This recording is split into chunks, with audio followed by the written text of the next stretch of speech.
এই যে এইভাবে নকশি পিঠা এইভাবে দুধে ভেজানোর পরে খাইতে যে কি টেস্ট, একবার যে খেয়েছে তার মুখে লেগে থাকবে। তো এই যে নকশি পিঠাগুলো এগুলো আমি সবগুলো নিজের হাতে বানিয়েছি।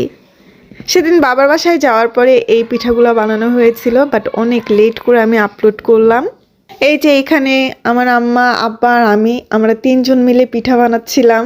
শীতের দিন রাতে বসে থাকি, পিঠা বানানোর মজাই আলাদা, তাই না? তার মধ্যে আবার যদি হয় মাটির চুলোতে রান্না। বাবার বাসায় গিয়ে 8 দিনের মতো ছিলাম, অনেক কিছুই খাওয়া দাওয়া করলাম। বাট যেদিন চলে আসবো শ্বশুর বাসায় তার আগের দিন রাতে আমরা এই পিঠাগুলো বানাচ্ছিলাম।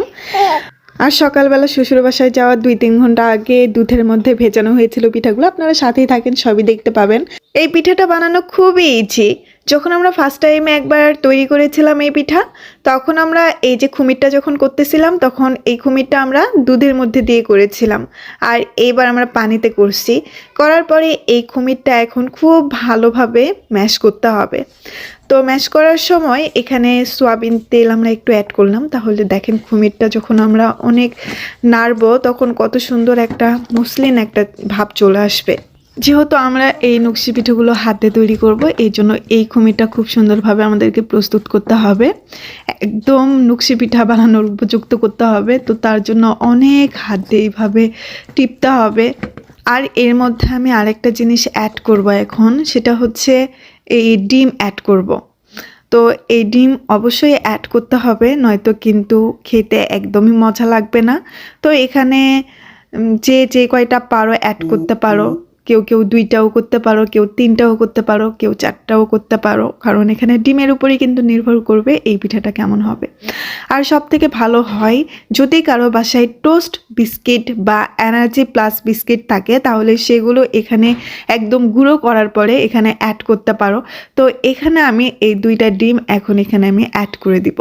এখানে আমি 2টা টোস্ট বিস্কিট অ্যাড করছিলাম, 2টা না সরি 3টা টোস্ট বিস্কিট এখানে আমি অ্যাড করছিলাম।